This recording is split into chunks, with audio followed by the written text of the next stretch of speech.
Leadership and communication. Leadership and communication, Jason Shroeder.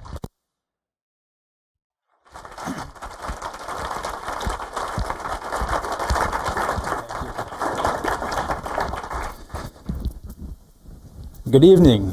My name is Jason Shroeder, and I've been a wildland firefighter for the last 15 years. And tonight, I want to share with you something very important to me as a firefighter, and that is the connection between leadership and communication. And I want to share with you a few stories and a few things that I've learned as a wildland firefighter when leaders fail to communicate. I want to take you back in time now to August 5th, 1944, to the Mangulch Fire that started out of Helena, Montana. It started by lightning a couple days before, and it was now threatening the town of Helena.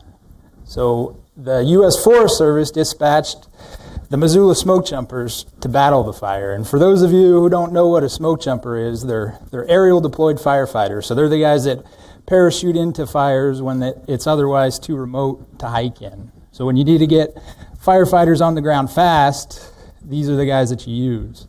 The United States started using them in the early 1940s, and they're still used to this day. So on this particular day, the man in charge of this mission was a man by the name of Wag Dodge. And Wag Dodge, by everyone's account, was a fantastic firefighter, a really hard worker, the type of man who got work done by sheer grit and determination. Now, Wag Dodge had many attributes of a good leader, but the power of communication was not yet a skill that Wag Dodge had fully developed. Wag Dodge, like many men in the 1940s, was a man of action. He wasn't necessarily a man of many words, and this comes into play here in my story in just a couple minutes. So the smoke jumpers parachute out of the airplane, and they land on this mountaintop overlooking the fire. And Wag Dodge, being the excellent firefighter that he was, went down ahead of his crew to scout out the fire and to see what it was doing, to see if there was any risk before his team got committed. He got down there a couple thousand feet, and he realized that the fire was much more established than it was a few moments ago. And the winds had switched directions, and now the fire was rushing straight up the hill towards Wag Dodge and his team. And Wag Dodge did not have a radio back then. It was the 1940s, so his only way of communicating was running back up the hill to his crew, which was 2,000 feet up the hill. And he got up there, and by the time he got up there, he realized that the fire was going to be to their location in just a couple minutes. So he made a split-second decision. He pulled out his lighter, and he lit a backfire of his own in the grass. And it was a solid plan.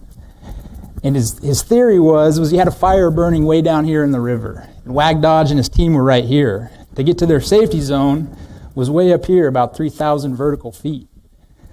So by lighting the fire where he did, his plan was, since it was grass, it would burn up the hill really fast and go out really fast, leaving him and his team just enough time to get into that burned out area as the main fire burned around him.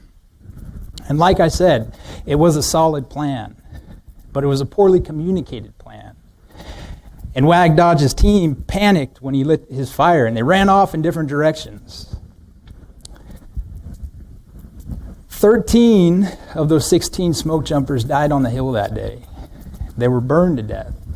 And while Wag's backfire could have potentially saved everybody on the hill, his inability to communicate what he was doing, communicate his actions, potentially led to their demise. Now, this story has often resonated with me.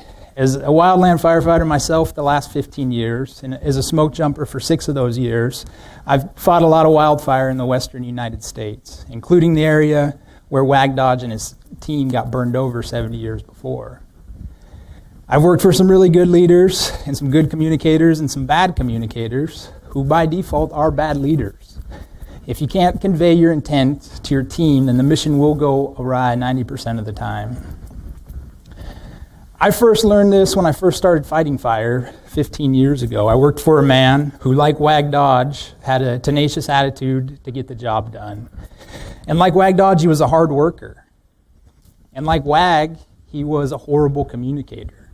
Every day he'd stand in front of us on fire assignments and he'd tell us exactly what he wanted done. But he would never listen to feedback. And oftentimes, there's better ways to do something than he was suggesting. And his inability to listen to the crew often created problems on the crew.